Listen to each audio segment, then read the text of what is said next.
नमस्कार साथियों, be keeping India YouTube channel पर आपका हार्दिक स्वागत है। साथियों, आज हम एक विशेष जानकारी लेकर के आए हैं जो कि मधुमक्खी के छत्तों के बारे में है।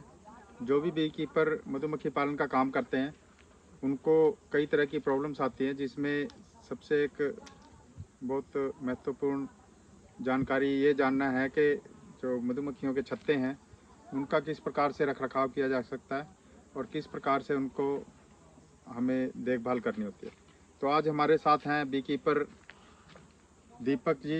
मैं उनसे कहूँगा कि वो थोड़ा सा हमें बताएं कि किस प्रकार से मधुमक्खी के छत्तों का रख रखाव किया जाता है। और क्योंकि हम जैसे कि वीडियो देख रहे हैं, यहाँ पे मधुमक्खी के छत्ते निकाल करके इन्होंने रखे हुए हैं और साथ ही इनका फार्म भी है मधुमक्खी का। तो इस प्रकार से ये छत्ते इन्होंने क्यों रखे हुए हैं उसके बारे में बताएंगे थोड़ा सा डिटेल में। सर प्लीज़ बताएं। जी सर, मधुमक्खी के छत्तों का सर सबसे अहम रोल है मधुमक्खी पालन के अंदर। और जैसे ही ऑफ सीजन आता है तो मधुमक्खी कुछ छत्तों पर काम करना बंद कर देती है, बाहर से जो फील्ड से नेक्टर या पोलन की कमी होने के कारण। तो जब उन छत्तों को हम निकाल कर बाहर रखते हैं तब सबसे ज़रूरी चीज़ होती है कि उन छत्तों का रख रखाव सबसे बढ़िया लोकेशन पे कहाँ कर सकते हैं और कितनी जल्दी करें। छत्तों को हमेशा छायादार जगह पे रखें। अगर ऊपर छत हो तो सबसे बढ़िया है, लेकिन हमारे यहाँ आसपास छत ना होने के कारण हमने बाग के अंदर ही और ये पॉलीथीन के अंदर लगा दिए हैं छत्ते। अंदर इनमें हमने दवा लगा दी है ताकि ये लंबे समय तक खराब ना हो, क्योंकि इनके अंदर जो सबसे ज़्यादा प्रभाव करता है एक कीड़ा होता है जिसे मोमी कीड़े के नाम से भी बोलते हैं। ये अपने अंडे इसमें जो देता है, ये अगर आप देखेंगे पास से इन छत्तों के अंदर जैसे जाली बुननी शुरू कर दी है इसने कीड़ा। अभी ये 4 या 5 दिन पहले हमने छत्ते निकाले थे बाहर, तो किसी किसी छत्ते के अंदर ये जाली पड़नी शुरू हो चुकी है जी। और ये कीड़ा आता कहाँ से है और क्या इसके प्रभाव हैं वो आपको बताते हैं। सबसे पहले मैं आपको बताना चाहूँगा, एक छोटी सी तितली टाइप के ये कीट पतंगे जो होते हैं उड़ने वाले, जब वो अपनी अडल्ट अवस्था में होते हैं तो उसके बाद क्या करते हैं, वो अपना वंश चलाने के लिए ऐसी जगह देखते हैं अंडे देने के लिए जहाँ पे उनके अंडों को कोई खतरा ना हो। तो जैसे हमारे खाली छत्ते पड़े हैं, इनके छेद बड़े छोटे होते हैं या कोई पेड़ की छाल होगी, तो ऐसी लोकेशनों पर वो अपने अंडे दे देते हैं। अंडे देने के बाद वो अंडे सूक्ष्म अवस्था में वैसे ही पड़े रहते हैं लंबे समय तक। जब उनको इन्वायरमेंट मिलता है, उनके अकॉर्डिंग मौसम होता है पैदा होने का, तब ही वो पैदा होते हैं। ज़्यादातर ये मॉइस्चर वाले, जैसे आप गर्मी में कहोगे तो ज़्यादा ग्रोथ करते हैं, और जब मानसून का 70 होता है तो उस टाइम और ज़्यादा इनकी ग्रोथ होती है। तो सूक्ष्म पड़े अंडे उस टाइम में क्या होता है कि अंडे से लार्वे की अवस्था में आ जाते हैं, और लार्वा जो होता है उसी को ये मोमी कीड़ा बोलते हैं जी। ये अंदर ही अंदर चलता रहता है, मोम को खाता रहता है और अपना जीवन जीता रहता है। जैसे ही ये अडल्ट अवस्था में आएगा तो ये लार्वे से तितली बन जाएगा जी। ये आप देख सकते हैं मेरे हाथ पर, ये वो कीड़ा है जी। ये कीड़ा अंदर ही अंदर छत्तों के सुराख में चलता रहेगा, अंदर से छत्तों को खाता रहेगा, बड़ा होता रहेगा। जब ये बड़ा हो जाएगा ना जी, फिर ये अपने ऊपर एक जाली लपेट के आराम से बैठ जाएगा लार्वे की अवस्था में। उसके अंदर से कुछ टाइम पीरियड होने के बाद, जैसे मधुमक्खी खुद को अपना लार्वा रूप के बाद में कैप लगा लेते हैं और कैप के बाद मक्खी का रूप धारण करके वो बाहर निकलती है, ऐसे वो कीट पतंगे का जो लार्वा है सूक्ष्म अवस्था में पड़ा रहता है, उसमें लार्वे अवस्था में, वहाँ से छोटी सी अपना तितली कह लीजिए या कीट कह लीजिए, उस अवस्था में उड़ के दूसरी जगह पे और अंडे देने के लिए विकसित हो जाता है जी। तो दीपक जी, ये निकाले क्यों हैं? सबसे पहले अभी थोड़ा सा ये भी बता दें, क्योंकि ये तो मधुमक्खियों के बॉक्सेस में होते हैं, तो ये निकालने की जरूरत क्यों पड़ी हाँ आपको? बिल्कुल, मैंने बताया वीडियो के स्टार्टिंग में सर, ऑफ सीजन जैसे ही आता है ना, जैसे इस समय बाहर से मधुमक्खी के लिए खाने के लिए पर्याप्त भोजन नहीं है, तो उसके चक्कर में क्या है कि जैसे आप एक परिवार के अंदर रहते हैं, आपके पास आदमी घर में 3 या 4 हैं और कमरे 10-12 हैं, तो साफ सफाई के रख रखाव की जरूरत नहीं होती उनमें। या तो हम रेंट पे दे देते हैं, नहीं तो फिर लोग लगा के उनको छोड़ देते हैं, क्योंकि इतने कमरों की साफ सफाई नहीं होती। अब मक्खी क्या है, कमजोर होगी, एक बॉक्स के अंदर 9 से 10 छत्ते लगते हैं, लेकिन मधुमक्खी उसमें हमारी इस समय 6 या 7 फ्रेम की है। तो एक्स्ट्रा जो छत्ते होगी, मक्खी उन पे काम करना छोड़ देती है और उनको उनके रख रखाव के लिए एक्स्ट्रा फोर्स लगानी पड़ती है, ज़्यादा जोर लगाना पड़ता है। तो वो कॉलोनी कभी भी स्ट्रॉन्ग नहीं बन पाती है। तो उसके अंदर क्या करते हैं, हम एक्स्ट्रा जो छत्ते होते हैं उनको मक्खी से दूर कर देते हैं, झाड़ के उनको बाहर निकाल के किसी ऐसी सेफ जगह पे रख लेते हैं जहाँ पे उनको दिक्कत ना हो छत्तों को। जब मक्खी जैसे ही बाहर से उसको खाने का कुछ मिलेगा, मक्खी ग्रोथ करेगी, आगे बढ़ेगी, तो ये छत्ते दोबारा से हम डालने शुरू कर देते हैं। देखिए हमारी कॉलोनी, ये हमने एक्स्ट्रा छत्ता था, इस पे मधुमक्खी काम नहीं करी तो हमने पीछे हटा दिया जिसको। अब इसको झाड़ के इसमें से जब मक्खी थोड़ा बहुत जो शहद ये है इसमें, इसको जब मक्खी इकट्ठा स्टोर करके यहाँ से इधर शिफ्ट कर देगी ना, तो इसको सर बाहर निकाल देंगे। ऐसे ही इस पे भी जैसे आप देख रहे होंगे, ये वीक कॉलोनी की पहचान है, मक्खी बहुत कम है इस पे। ये साइड का छत्ता है फीड पोलन वाला, तो बहुत कम मक्खी है। ये भी अगर देखें तो हमारे को मक्खी से झाड़ के बाहर निकालने की सिचुएशन में है। इस प्रकार से हमारी ये सारी कॉलोनी कमज़ोर हो चुकी है कि उसके 2-3 रीज़न है। एक तो ऑक्सीजन जो आया है सर, ये इसका मेन रीज़न है। ये देखिए सर, ये कॉलोनी इसी प्रकार, जैसे वैक्स मौत की समस्या बताई आपने, तो ये इस तरीके से बढ़ते हैं। लेकिन ये जैसे मैं देख रहा हूँ कि पीछे आपने पॉलीथीन में पैक करके रखा हुआ है, तो ये किस लिए रखा हुआ कि ये खराब ना हो? तो क्या प्रक्रिया होती है? पॉलीथीन के अंदर सभी छत्ते लगाने के बाद हमने इसके अंदर एक सल्फास की एक छोटा सा पाउच आता है जिसके अंदर गैस बनी होती है, उसको हम डाल के इसको ऊपर से बंद कर देते हैं, नीचे से बंद कर देते हैं पॉलीथीन को, ताकि वो गैस अंदर प्रॉपर बनी रहे, जिससे इसके अंदर जो भी अंडा दिया है कीट ने, उसने, पतंगे ने, तो वो लार्वे का रूप धारण ना कर सके, वो अंदर ही उसके डैमेज हो जाए, मर जाए, तो ताकि हमारा छत्ता लंबे समय तक सेफ रहे। इसलिए सर हमने पॉलीथीन के अंदर लगाया। तो जैसे सल्फास डाल रखी है आपने, हाँ जी। तो इसका असर जो है शहद में नहीं आता? सर शहद में और मधुमक्खी पे इसका कोई असर नहीं होता, क्योंकि सल्फास क्या होता है, एक गैस के रूप में काम करती है। जैसे ही हम ये इसका छेद खोलेंगे ना, ऊपर से गैस हवा में उड़ जाएगी।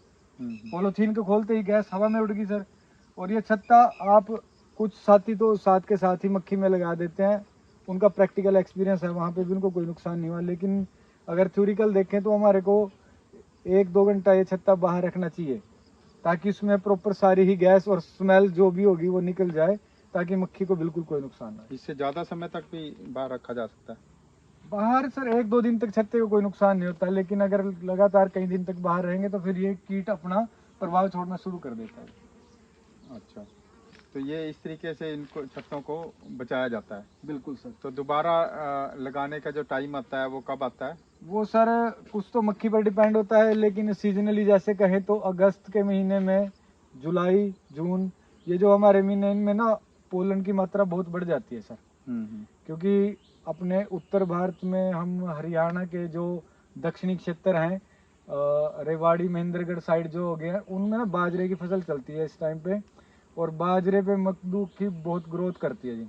हल्की हल्की फीड करानी पड़ती है उनको लिक्विड डाइट के लिए, और पोलन उनकी मतलब जैसे अपना भोजन होता है ऐसे डाइट है, तो पोलन उनको अच्छा मिल रहा होता है, लिक्विड डाइट हम थोड़ी सी फीड के रूप में करवा देते हैं, तो वो अपनी ग्रोथ एकदम से करते हैं। रानी की क्षमता अंडे देने की बहुत ज़्यादा बढ़ जाती है। तो जब अंडे ज़्यादा देगी तो ऑटोमेटिकली ब्रूडिंग भी उसमें इतनी अच्छी होगी, तो मक्खी की ग्रोथ बढ़ने से उस टाइम में वो छत्ते लेने शुरू कर देती है। जुलाई के महीने से मतलब जैसे उसने अंडे देने शुरू किए, तो अगस्त तक आते आते वो एक बढ़िया कॉलोनी के रूप में हो जाती है।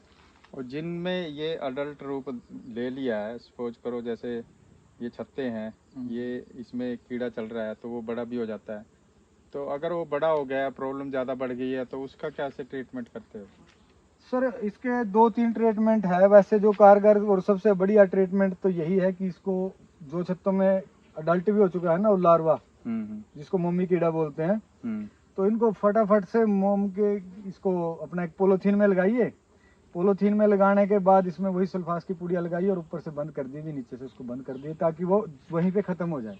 अच्छा। आगे और नुकसान ना करे। फिर उसके बाद एक बार वो मर गया तो छत्ते में इतना मतलब आगे उसके बच्चे बुच्चे सब डैमेज हो जाएंगे सर गैस की वजह से, तब इतना नुकसान नहीं होगा। दूसरा, कुछ लोग कह देते हैं कि धूप में रख दो उसको, धूप में थोड़ी देर ऐसे पलटी कर दो, थोड़ी देर ऐसे करते हो, अगर वो आपने सही सही टाइम पे कर दिया, वो छत्ता छोड़ के मोमी कीड़ा भाग जाता है।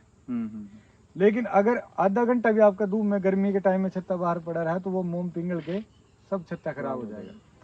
अगर क्वांटिटी आपके पास कम है, 5-7 छत्ते हैं, तो उनके पास आप बैठ के ये चीज़ कर सकते हो। लेकिन फार्म बड़ी है और बड़े ज़्यादा छत्ते हैं आपके पास, तो वो कारगर नहीं तरीका। कुछ लोग ये भी कह देते हैं कि आप ध्यान से उसको देख के कोई झाड़ू वगैरह की सीख लेके उससे निकालते रहो, तो वो भी सुनने में अच्छा लगता है, लेकिन प्रैक्टिकल पॉसिबल नहीं है सर। तो लार्वा की जो स्टेज होती है वो तो बिल्कुल इनिशियल अंडे की स्टेज होती है जैसे। हाँ जी। तो अंडा इसमें होता है कि बॉक्स के अंदर होता है जैसे? नहीं सर, जैसे अब ये छत्ते हमारे यहाँ पे पड़े हैं, इनको 3-4 दिन हो चुके हैं जी। रात का जो समय होता है ना सर, उस समय एक्टिव होती है वो तितली ज्यादातर। इस समय वो पेड़ों के पास बैठी होगी आराम से।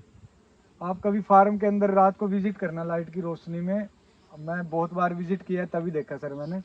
तो वो उस टाइम में उड़ती है, और वो जहाँ पे भी बैठेगी ना, आपने कभी देखोगे जब पुराने हो जाते हैं ना छत्ते, ज्यादा हमारे बाहर काफी समय से रखे हैं, मोम ने वो सारे खा लिए, कीड़े ने, उसके अंदर तितली भी देखी होगी आपने, बीच में से छत्ता जैसे निकालते उड़ के भागती, मोटी सी तितली। हाँ, वो यानी कि अपना अडल्ट रूप लेके तैयार हो चुके हैं दोबारा अंडे देने के लिए। बहुत मोटी सी होती है। हाँ, वो हो जाती है वो सुंडी। हाँ, जो होती है सुंडी बोल देते हैं जिसको, या लार्वा बोल देते हैं, जब अपने जाली का रूप धारण करके चपेरे बैठ जाता है ना, कहीं पे भी चिपके होंगे, देखे होंगे आपने छत्ते पे पुराने, जिसको काफी टाइम हो गया ना छत्ते कपड़े चिपके से रहते हैं, वो यहाँ चिपक के, जहाँ पे भी सुराख मिलेंगे, ये जैसे सुराख है, शायद इसमें भी हो, तो ऐसे वो पड़ा रहता है। वो अंदर वहीं से उसको फाड़ के निकलती है तितली, और फिर वो वहीं पे बैठती है, और वो दोबारा से अंडे वगैरह दे करके संभोग के बाद तैयार होकर दोबारा अंडे ही नहीं में दे देती है। अब वो अंडे इतना छोटे साइज के होते हैं सर, वो कहीं भी लोकेशन पे पड़े रहेंगे सूक्ष्म अवस्था में, यानी अंडे के रूप में उसको दिखते नहीं, बहुत छोटे अंडे होते हैं सर, ना मात्र से। हाँ, यानी अंडे की स्टेज जब में तक वो छत्ता मक्खी में रखा है सर, मक्खी उसको सफाई करके बाहर निकाल देती है अंडे की, उसको भी। लेकिन जैसे ही वो छत्ता बाहर आया और कोई तितली आई, वो अपने अंडे दे के चली गई। आज 3 या 4 दिन का जो पीरियड है, उसके बाद वो लार्वा बनने की स्टेज पे आ जाएगा। वो लार्वा बनना, छोटा छोटा कीड़ा स्टार्टिंग में नजर आता है हमारे को, तो तब तक हमें पता ही नहीं चलता। मतलब बीमारी आ रही है। वो अंडा जो उसने दे दिया 2-3 दिन पहले, वो आज मतलब छोटे से लार्वे का रूप धारण कर लिया उसने। उसके बाद वो बड़ा हुआ, उसके बाद फिर वो तितली बनेगा। इस टाइम पीरियड में कम से कम उसको 7-8-10 दिन तो लगेंगे सर। मतलब एग्जैक्ट जो उसकी एज होती है लार्वे की, वो मुझे नहीं पता सर, लेकिन उसकी जो अंडे की मतलब सूक्ष्म अवस्था में पड़े रहने की क्षमता है, वो 6 महीने तक की है जी। अच्छा, उसके बाद फिर एक्टिवेट हो सकता है। मान लो आपने आज ये अंडा इसके अंदर दे दिया उसने, तितली ने, और ये छत्ता आपने कहीं ऐसी जगह सेफ रख दिया, या लो टेम्परेचर पे रख दिया, फ्रीजर में रख दिया, भी ये एक्टिव नहीं होगा, वो लार्वा नहीं बनेगा, क्योंकि उसके लिए वो जो टेम्परेचर चाहिए वो नहीं बना। 6 महीने के बाद भी जब आप उसको बाहर रखोगे फ्रिज से, तो वो अपना एक्टिवेट होना शुरू हो जाएगा। बहुत से धरती पर, इस पे जमीन पे ऐसे कीट पतंगे हैं जो ऐसे जमीन के अंदर पड़े रहते हैं, पेड़ों की छाया में ऐसी सूक्ष्म अवस्था में पड़े रहते हैं। जैसे इनका इन्वायरमेंट आता है, अब आप मेंढक को देख लीजिए, मेंढक जमीन के नीचे पड़ा रहता है, बरसात आती है वो बाहर आ जाता है। वो अपने मौसम के अनुसार अकॉर्डिंग जो जैसा जीवन जीता वैसे ही निकलता है। हमारे चीट ये हो गए, डिम्मक होगी, डिम्मक की रानी है क्या, जब बरसात होती है तब निकलती है ना खूब बाहर, वो उड़ने वाली डिम्मक संभोग के लिए निकलती है, अंडे देके फिर अंदर जमीन में चल जाती है, सारी उम्र अंडे देके। ऐसे इनका इस टाइम प्रभाव ज्यादा होता है इन दिनों में। जैसे सर्दी आएगी फिर छत्ता बाहर पड़ा रहो, 6 महीने पड़ा रहो, उसमें कीड़ा नहीं लगता समय से। तो ये समस्या ना आए, इसके लिए भी कुछ उपाय किया जा सकता है? सर इसका तो उपाय यही है कि अपनी कॉलोनी को स्ट्रॉन्ग रखें, छत्ते बाहर निकालने की नौबत ना आए। अच्छा, चलो ठीक है जी, थैंक यू दीपक जी हमारे साथ बातचीत करने के लिए। धन्यवाद साथियों, ये थी आज की जानकारी। आगे की जानकारी के लिए हमारे चैनल को सब्सक्राइब कर लें, ताकि हमारे वीडियोज़ के नोटिफिकेशन आपको आसानी से उपलब्ध हो सके। साथियों, वीडियो देखने के लिए धन्यवाद। Thank you very much.